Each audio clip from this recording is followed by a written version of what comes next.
I've recently made a video about Muslim parents and their toxic traits, and I just want to continue on that topic. Islam put a lot of emphasis on respecting parents, but sometimes our parents abuse this right that is given to them. I'm a parent myself, so I see a lot of parents around me who have been abusing their rights too, and it just doesn't work out for them because their kids usually rebel. And I'm so glad to see that Muslim scholars are speaking up on this topic. So his mom, I'd like to marry such a so-and-so girl.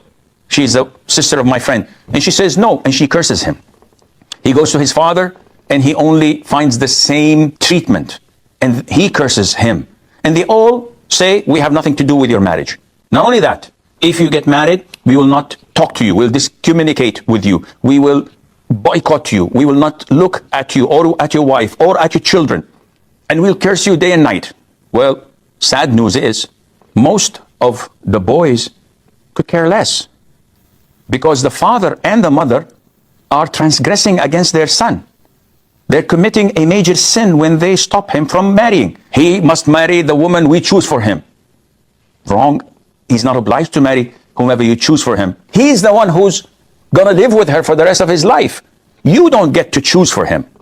And it's none of your business as a father or as a mother to control your son's life like this. Then I will curse him. Akhi, curse him from here till the day of judgment. It would not even reach the lower heaven, because you are zalim. You are committing an act of transgression. It's like saying, I don't like him to drink soft drinks that has cola in it. Only Fanta or 7-Up. It's none of your business. So I really wonder what his advice would be if it was not a boy but a girl. But I really agree with him, and I see this so many times. So parents sometimes just not approve of the choice of their kids just because they are not from the same culture or same part of the world. Their son is choosing a Muslim girl who comes from a very good family, but maybe she is Shia and the parents are Sunni or vice versa, and they just oppose the marriage. And this is so wrong, because this is a form of control, and controlling doesn't work, especially when children are like late teen or in their 20s. They love to rebel against control. So I do understand that sometimes parents are seeing things that the child is not seeing, and you just don't think they are picking the right partner. In that instance, like for my kids, that's what I'm going to do. If I think they are picking the wrong partner, I'm going to definitely share my opinion that it's your life, so you are free to make your own choices, but I don't approve of this marriage because of this. Share all your concerns. But even if you do choose to marry this person, I will be fully there for you, and you have my support.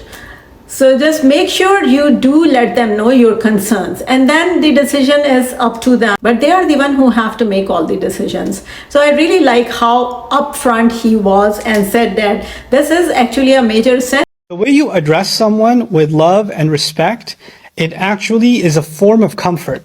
So a lot of times in relationships, sometimes fathers or mothers never tell their children they love them.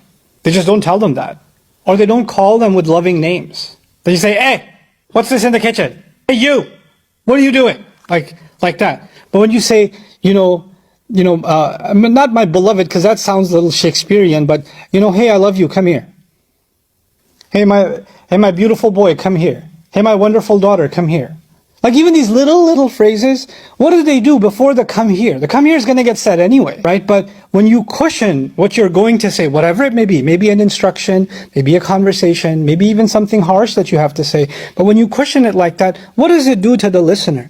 Whatever they're about to say, before they say it, they want me to know that love and respect is there. And then they're telling me what they're telling me. A lot of times we're not, sometimes when they give us good advice, but they don't talk to us in a way that makes us feel respected or loved, then even good advice isn't very attractive. You don't want to hear it because of the way somebody's talking. And they could have made it a lot easier to absorb if they simply addressed you and, even not even directly saying, I love you and I respect you, but calling you by your name. And the tone in which you call someone can actually make a huge difference. If somebody called me and said, Noman, it's different. Somebody else comes, Noman! Noman! What a beautiful advice. And this is so common in Muslim parents. I am from Pakistan, so I grew up there. So I know at least Southeast Asian parents, they are big on not showing affection or love. So they are very quick to curse their children, but they are not going to say I love you or hug their children or address them with beautiful loving names. Like some of the names that some parents use is beta, it means like son, but you say it to a daughter too, or Jan or Janu or something similar, and just address them with those words, show respect. And a very important thing that Muslim parents don't do is show physical affection. Hug them, praise them when they are doing something good.